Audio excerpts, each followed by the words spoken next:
Keystones and their powers. The duel.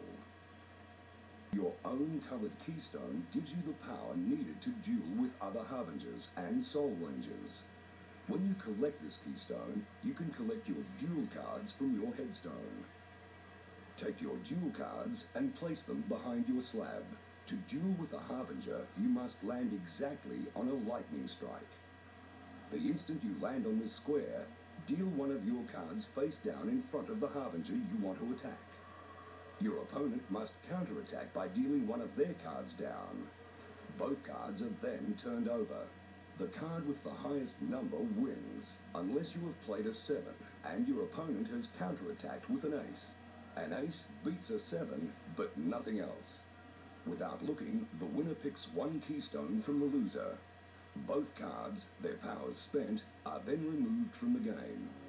Your own keystone also gives you the power to dice duel with any Soul Rangers. To duel a Ranger, you must land exactly on a square with a skull, then roll one die. The Ranger you want to duel must counterattack by rolling one die, and whoever rolls the highest picks a keystone from the loser. You can only duel an opponent once from the same square. To duel again, you must leave the square and return to it, or go in search of another. Double dice. If you collect this keystone, you have the power to choose to roll 1 or 2 dice, doubling your speed. Flight.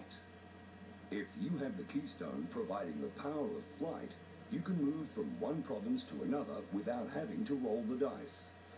To fly from one province to another, you must land exactly on a square with a compass symbol. The instant you land on this symbol, you have the choice to move to any other square with a compass symbol. The gates. Gates are introduced, naturally enough, by the gatekeeper. You cannot pass through any gate unless you have a keystone allowing you to do so. This keystone also allows you to reposition that gate elsewhere on the board, in a place where it could block the passage of an opponent. If you do not possess the keystone giving you the power to pass through a gate, you must wait and try and roll your number before proceeding past the obstacle. The black hole. One square to be avoided at all costs, unless you have the keystone that gives you the power to release yourself, is the black hole. If you are unfortunate enough to stumble into a black hole, or worse, be banished to one by the gatekeeper, you cannot play again until you are released by the gatekeeper or have the keystone allowing you to free yourself. Even if you have this keystone, you must still move to the closest black hole, releasing yourself on your next turn. Occupation.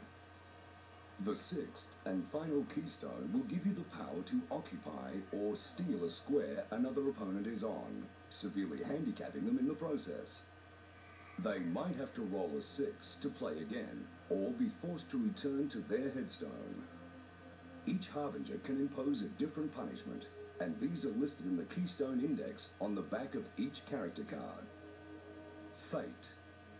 At regular intervals throughout the game, you may be asked to take a fate card and read it out loud. The instructions on these cards must be instantly obeyed. They can turn the game in an instant for better, but mostly for worse. Last and least, the Soul Rangers. The simple numbskulls who failed to become Harbingers, who failed to make it to headstones in time.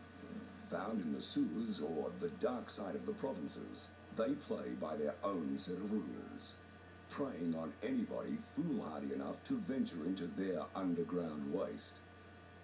If you are unfortunate enough to remain a Ranger, your first job will be to turn any unclaimed provinces over to the other side, reposition any keystones, and then take a Soul Ranger card. Any Harbinger caught in a province that is turned over must return to their headstone. Soul Rangers play the game using their skulls and can resume play from any square bearing this symbol in any sewer. Rangers cannot win keystones by landing on them. Instead, they must prey on Harbingers, lying in wait in the sewers, then chasing them down and trying to land on the same square. If a ranger lands on the same square occupied by any other opponent, it can steal a keystone from that character. Soul Rangers have no morals and even chase each other down. Soul Rangers cannot be banished and instantly release themselves, even if sent to a hole by the gatekeeper. Fortunately, Soul Rangers are confined to the sewers and cannot set foot in a province unless the gatekeeper releases them, or they have enough keystones to release themselves. Soul Rangers must return to the sewers if a curfew is imposed, unless they have the keystone which frees them. In which case, they can ignore any curfew and continue playing in the provinces. Soul Rangers can use the ring road at any time to gain access from one province to another. Rangers cannot pass through gates and must roll their number before proceeding through. Like Harbingers, Soul Rangers still need 6 different colored keystones to win and must return home, roll a 6, and face their worst nightmare to beat the gatekeeper. Winning. Once you have collected all 6 different colored keystones, you can start to make your way home, leaving the provinces and entering the ring road that leads to your own numbered groove. To make it home, you have to land exactly on your own numbered groove. Once home, you must wait and try and roll a 6. The instant you roll a 6, request an opponent to remove the well, shake out a fear, and read it out loud. If it is not your fear, say not and press stop on the VCR, stopping the clock and beating the gatekeeper. But if it is your worst nightmare, the fear must be returned to the well, and you must return to your headstone and try again. This is pathetic to have to watch. Truly pathetic. And I have said enough.